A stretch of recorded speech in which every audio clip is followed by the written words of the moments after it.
Hey everyone, welcome to the podcast. This is the Self-Control Show, and I'm your host, Jason Schnitzer. And here's episode number 3.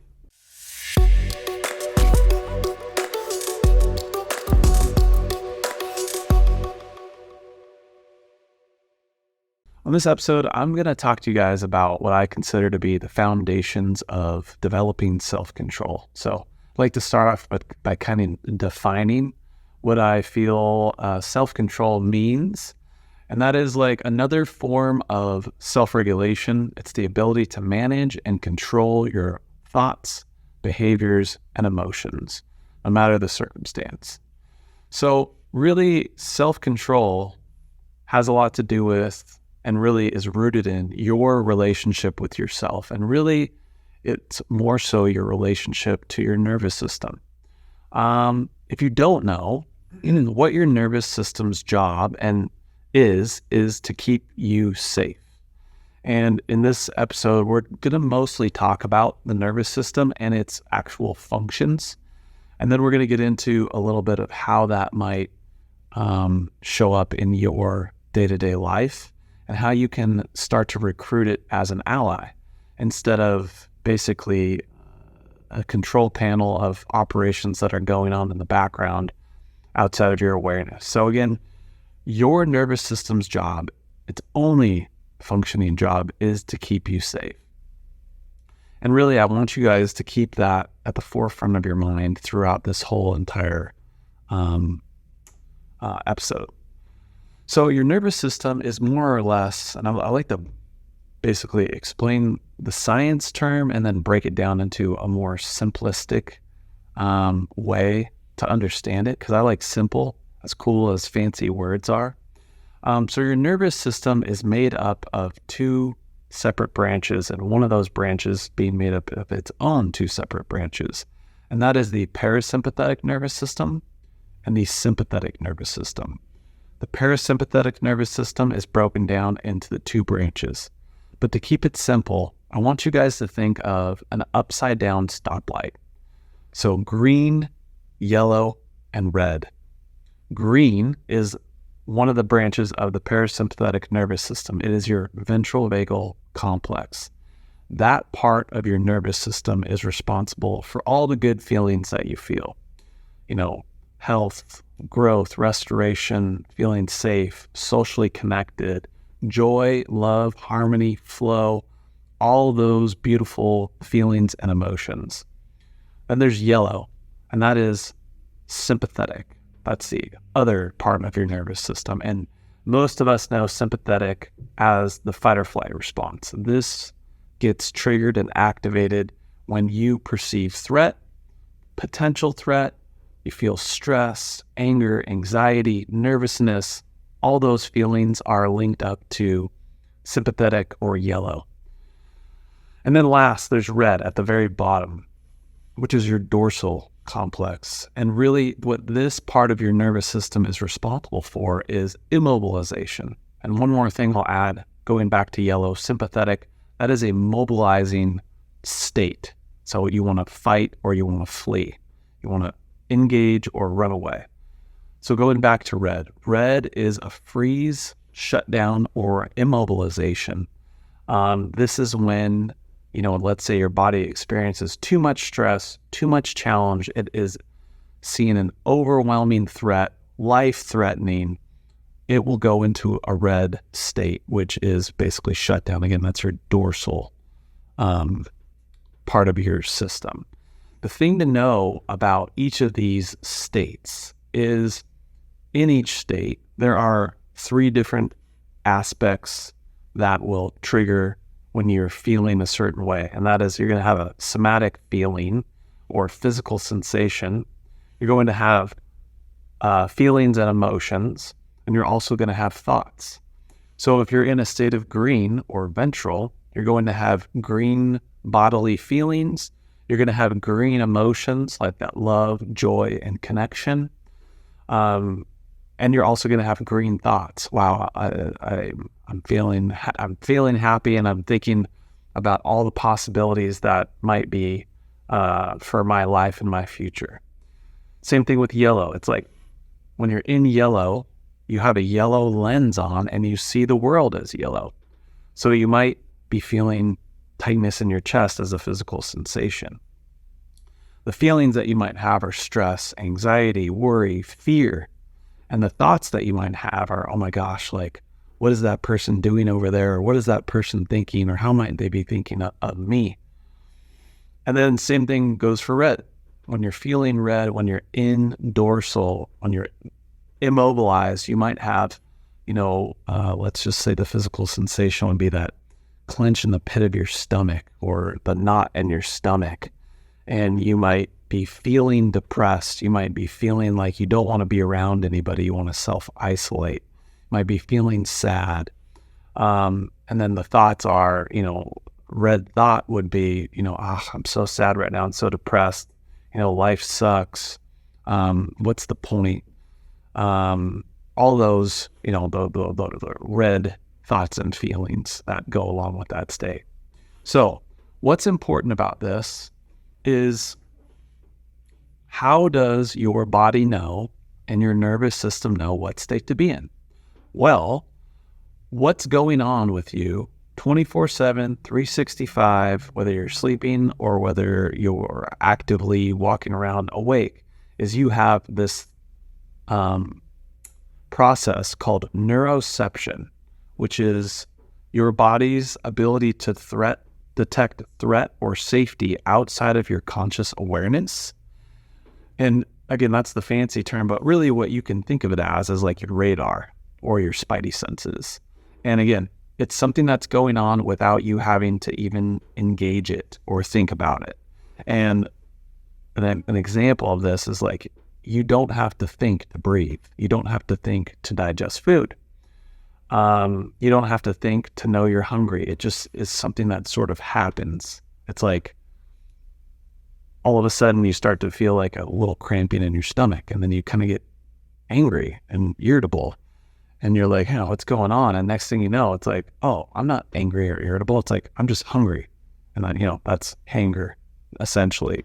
But all that process happens outside of your unconscious awareness. And the thing about neuroception is each one of us, our brains, our spidey senses, and our nervous system is wired differently based on how we grew up. It could be based on, your socioeconomic status, what gender you are, what race you are, what traumatic experiences you've had in your life. Were you a parentified child? Did you get all your emotional needs met when you were younger? Did you get your physical needs met? Were your parents divorced? Did you move a bunch as a kid? Did you experience any physical illness, emotional abuse? Did you have sick parents, either physically or emotionally? How much rupturing and non-repair did you have at your home? Was your reality denied? All of these things, however small or big for you, play an impact how your nervous system detects safety or threat in your environment. There's another thing to note about your spidey senses. And what we want to start trying to do is gauge whether or not your reaction to a particular situation is appropriate or is it not appropriate. An example for this is like if someone's coming at me with a weapon or a knife, God forbid, does my body kick into fight or flight? And do I want to fight that person or run away?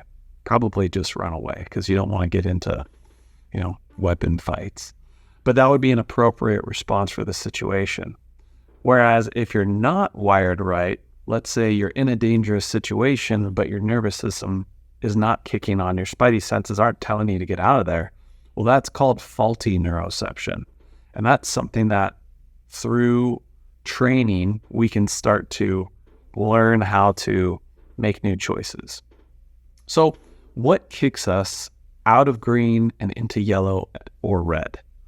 Because ideally, we want to spend as much time in this green as possible. Now, that is not actually possible because, it's normal and it should be expected to experience the full spectrum of the stoplight, green, yellow, and red. The key is to be able to realize, oh, I'm in yellow or oh, I'm in red, and then come up with your own way of getting back to green.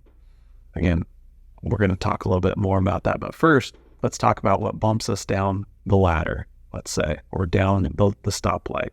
And those things are triggers or landmines. And landmines are just a real intense trigger.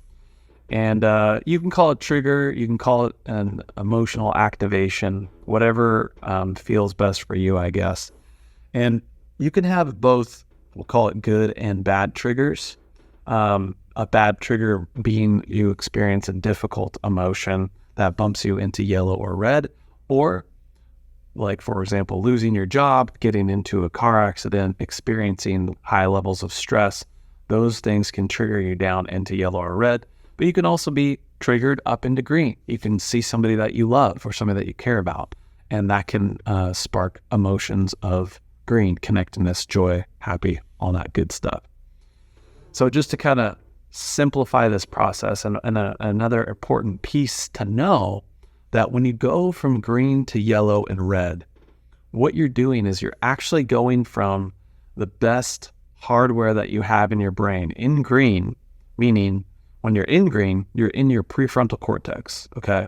And what that part of your brain does is all the executive functioning, it's the smart part of your brain. It's your mainframe, let's call it. And again, if you're executive functioning, it's when you're able to operate at your highest potential self. You're able to make the best decisions for what's good for you right now and what's good for you in your future. Let's just say it's connected to the infinite possibilities of the universe. It's abundant. It is all the goodness. What happens when you experience a trigger, right, and your yellow or red part of your nervous system gets kicked on, is a different part of your brain starts to fire. And that's like the limbic system and your amygdala. And what happens is your prefrontal cortex, or the mainframe, or the green part of your brain, slowly starts to shut off or quickly shuts off. And you get into more of a primal fight or flight, or dorsal response, red response, yellow, red response. And why it's important to note that is a lot of times, again, going back to what we know about our spider senses, is we get kicked out of green in the yellow and red outside of our conscious awareness. So a lot of times, if we're not aware to what's going on internally for us and why our nervous system does what it does, we can be in yellow and red and not really know it. And if we are in yellow and red, we don't have the smart part of our brain on. So we're making yellow and red decisions, and we're having yellow and red reactions to situations. And a lot of times, when we have those yellow and red reactions, we say things we don't want to, or that we might regret. We make decisions that we don't want to and that we might later regret. And a lot of times there tends to be a lot of guilt and shame around those potential yellow and red decisions. So again, a trigger, an example of this and how your neuroception happens is, let's just say there's a particular person in your life. I know that there are in mine where, if they use a certain tone of voice and have a certain facial expression, and they say something like Jason, all of a sudden for me, my chest clenches up a little bit, my breathing might increase, my heart rate goes up, or my breathing might get a little shallow and my heart rate goes up. And without awareness, I am now in a yellow state. And if I don't have awareness to that, I could say and do things from my yellow state, as opposed to realizing, oh, geez, that person said something, did something, I saw something, my nervous system triggered me into yellow. Oh, I have awareness to that. And once I have awareness to that, then I can bring green back online. Because just noticing and being aware that you're in a different state, that is you engaging your green, your prefrontal cortex, your mainframe, which will allow you to experience that trigger and be with it instead of actually being in it and being hijacked by it. Okay. So one of the real big goals in this training is to understand the difference of being with a trigger or an activation instead of being in it. And again, being with it is an understanding oh, I feel this way about this thing. is this really happening right now? Or is this my nervous system worried that it might be something similar to a past event? So again, like, just because you're experiencing yellow and red, something to note about your nervous system is that it is very good at collecting and keeping data in order to keep you safe. So if you experience something in your past and your body and your nervous system learns that this particular situation is not safe, it puts you in too much yellow and too much red, well, it's going to be constantly scanning scenarios and looking out for situations in your current present now that might resemble past difficult experiences. Knowing that, we need to start to be able to bring green back to situations where we normally would be in yellow and red, and rewiring our responses based on what we know about life now instead of how we felt about certain situations in the past. And this is one of the key things that you will learn in training with me and coaching with me is you get into your past just enough to understand why you are the way that you are, how your neuroception or your radar and your spidey senses got developed, what things trigger you into yellow and red, and how to get back to green and be aware of these things. Because what happens with a lot of situations where we lose self-control, and that the feeling of loss of self-control is we make decisions out of self-regulation where we aren't feeling like we're in control of our thoughts, feelings, emotions. And then we make decisions where maybe if we were in green, we would have chosen differently than rather than being in yellow and red. Now, this was a big aha moment for me because, my own story is I did a lot of things out of being in yellow and red that I felt were shameful. I was emotionally reactive in my marriage. I spent money trying to make myself feel better. I used substances to cope, and then certain activities online, computer games, video games, all of that stuff.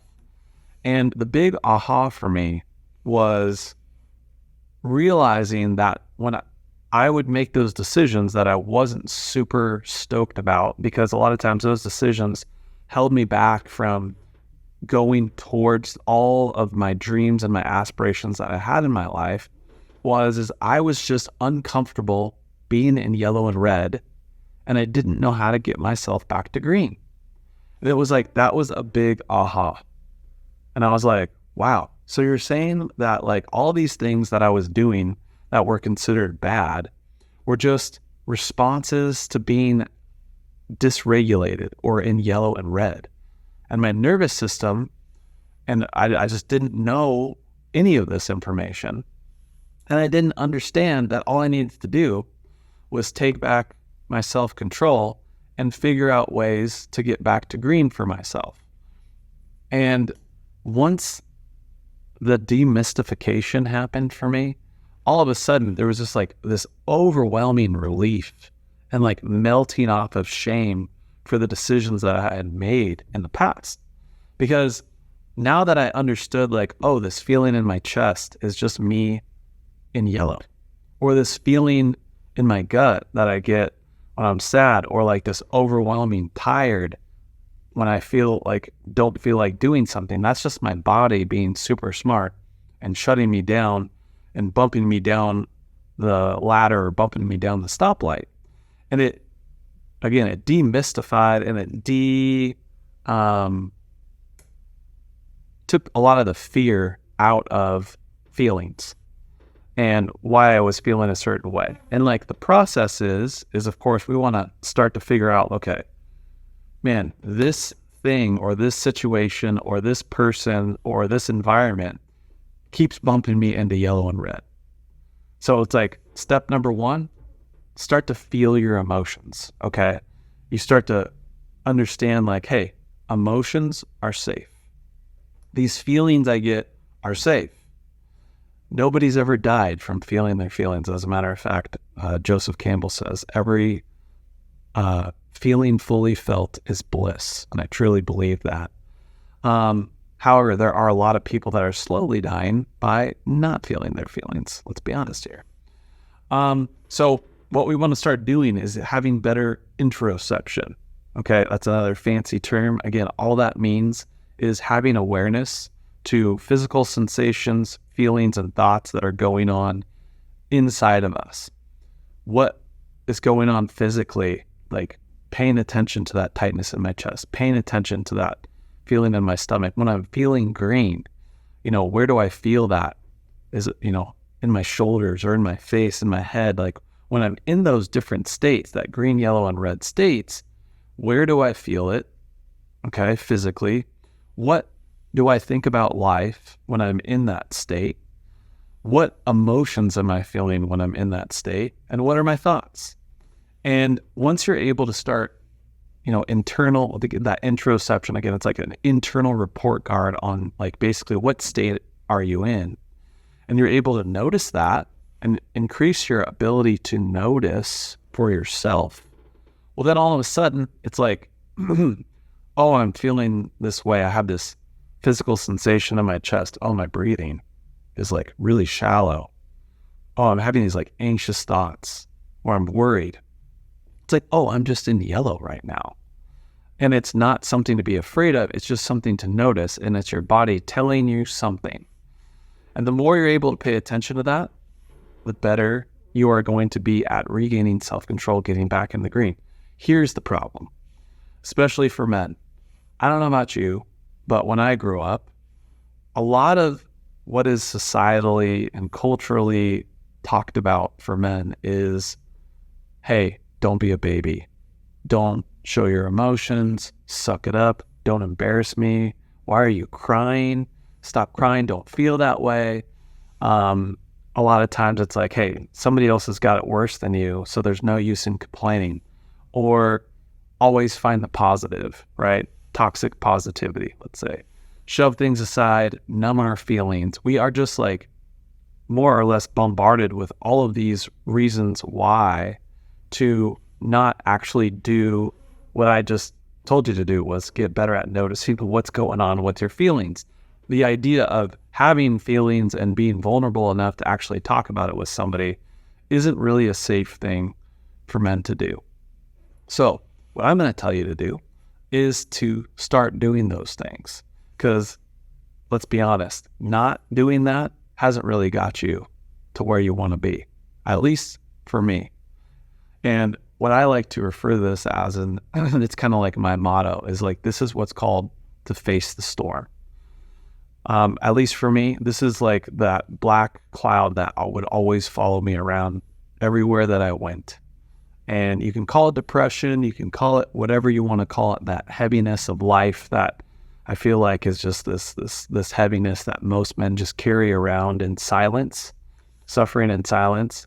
And when you finally start to face the storm, to start noticing on what's going on, to start feeling safe, to allow those feelings to be real, as opposed to shoving them down or avoiding them, or to bypassing them with positivity, or invalidate them or numb them with smoking, drinking, watching porn, buying things endlessly online, chasing women, etc. You will start to be able to heal these patterns. So, where most of us lose self-control is when we don't notice the shift in our states from going from green into yellow or red, and we don't pay attention to them for whatever reasons. And the more you can build an internal awareness to what state you're in, you can actually feel those feelings, the more you can actually get in touch with what is it that you need, right? How are you going to regulate your nervous system and get your self-control back online and go from yellow to red? If you're in yellow and you're stressed and you're anxious, well, do you need to just exercise that day? Do you need to take a walk? Do you need to do some deep breathing and do some, meditation or some just mindful breath work? You will start to know in each state what you need to get yourself back to green. And another example would be like, okay, too much yellow. You get bumped into red. You start understanding what red feels like for you. You want to self-isolate. Well, maybe all it is that you need some extra sleep. You've been noticing like, okay, what's going on in my life that now I'm feeling like I'm in red? I've been stressed out so long and I haven't been sleeping. And it's like, okay, I'm going to make an asserted effort the next few days to be sure I get in a 30 to 60 minute nap or multiple 20-minute naps throughout the day. I'm going to make sure to drink enough water, etc., etc. Or another example of yellow is like if you're experiencing too much challenge and you're stressed out, it's like, where in my life can I ask for help? Would be a good example of that. Or where in my life can I deload the stress, the mental load? We call that your allostatic load, or the running stress, emotional stress in your life that you carry day to day. How can you delegate tasks that will open more bandwidth up for you? Because here's the thing, the state of your nervous system starts to create the traits of who you are. So in other words, you run across somebody that's, always upset, always stressed out, always anxious. You start to just associate them with just being like a stressed out, anxious person. Maybe they're like, oh yeah, they're just like a anxious person. And it's like, well, to me, all that means is that that person is in a chronic state of yellow and they haven't figured out what they need to feel safe enough to be in green, what they need to process in their past, what support they need in their current environment, what factors in their current environment are keeping them in yellow and not allowing them to get reconnected with green.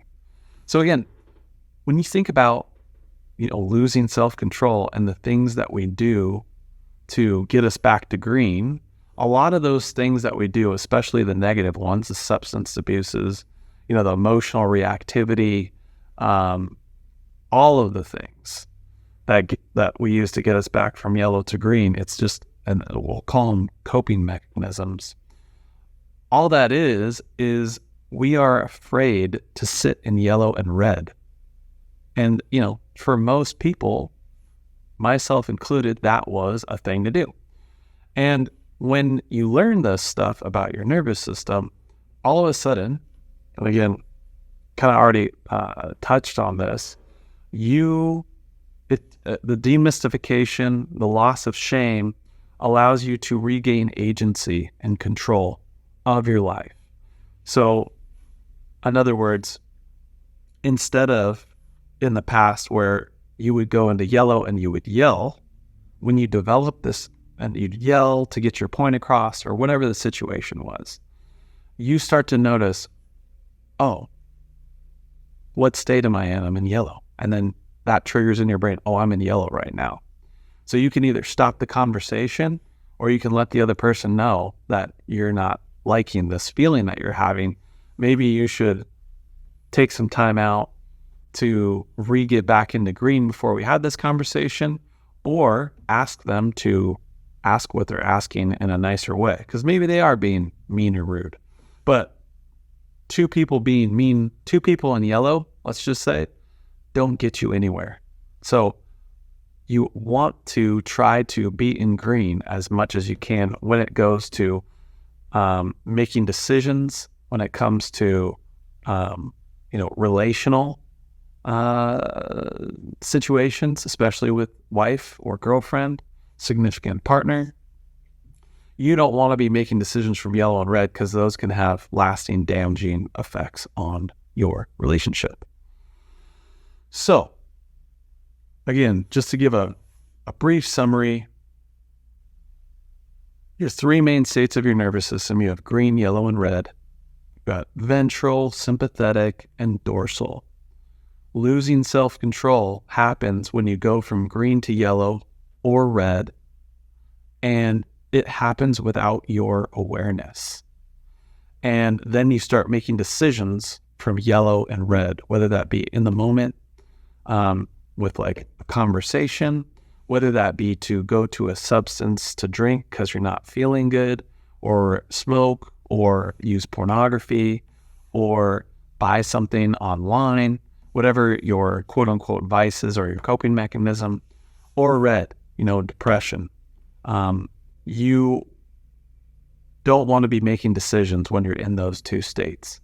And just learning this and just learning that it's okay and it's normal and it's your nervous system doing its job, and it's okay to be in yellow and it's okay to be in red. And it doesn't have to last forever. And there are ways to get back to green.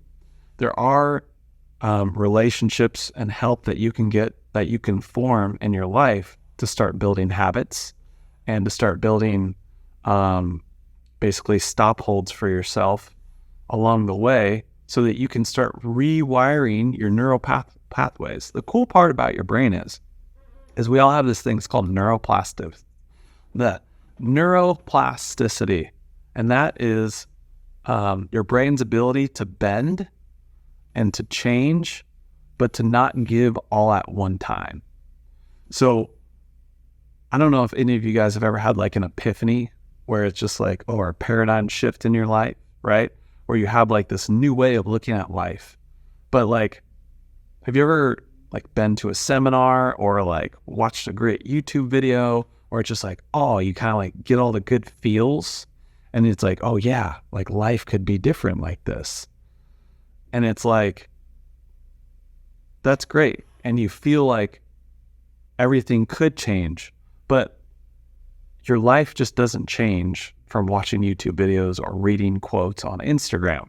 You have the potential to change, but it doesn't happen all at once. It happens little by little. It's like, think about this. It's like you have a defined path that's pretty carved out, right? Neuroplasticity allows you to deviate from that path and start making new paths.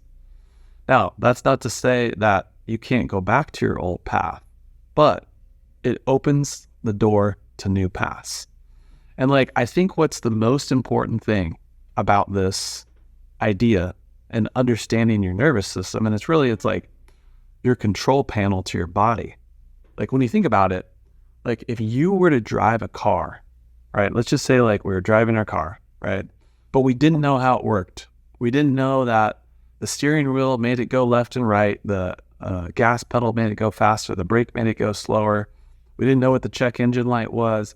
And we were just like trying to drive our cars without any understanding of how they work. Well, it's like everybody would be way too terrified to drive and nobody would drive. It's like, that is the same thing about our, like, you can apply that to our nervous systems. It's like most of us don't understand why we feel the way that we feel and what that means and how to get back to a green state and feel like they're back in control.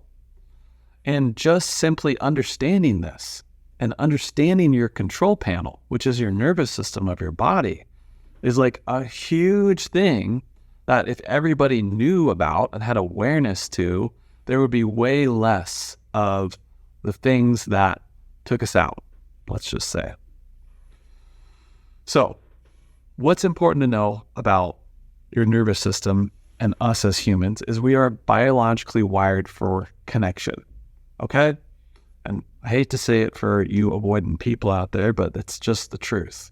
And the thing is like we want high quality connection. We want to connect with safe people that can be with us, that can help us. It's called co-regulate instead of self-regulate or get our self-control back online. When you for example, when you hang out with a great friend and you meet up with them, it's like all of a sudden, once you're in their presence, you get that great feeling no matter how you were feeling throughout the day. That's a great example of what co-regulation is. And it is a biological imperative for us as human beings. And, the thing about yellow and red is the closer you get to red, the more you want to isolate, the more you want a lone wolf, the more you want to not need people. So again, understanding your nervous system is trying to keep you safe on one hand, and then understanding also what it needs to feel like to get back to green. So this is a lot of information, and there's quite frankly a lot more to cover. But this is a good foundation for just basically understanding your body's control panel, your nervous system, This is really the foundation of what self-control is.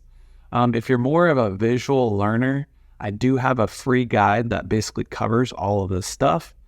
You can find that at jasonschnitzercoaching.com. There'll be a link to download that free guide in the show notes. So don't worry about if you don't know how to spell my last name. And for people that are interested in working with me, I do offer one-on-one training with regards to reclaiming control. It's a 12-week program where we work one-on-one once a week for 60 minutes, ongoing tech support the whole time. And what we do is we have a customized plan to help you get control back over your life so you can stop doing the things that you're doing that you feel are taking you out, and then give you more energy to work forward and move forward towards the goals and all the things that you want to do, whether that be in your relationships, in your business to create more wealth, or your own personal health. Because I don't know about you, it's always difficult to make those decisions on a daily basis to get and work out what you put in your mouth for your diet, etc. So again, all that information can be found in the show notes or at jasonschnitzercoaching.com. And I hope you guys enjoyed this podcast on nervous system, self-control, training foundations, and I'll catch you next time.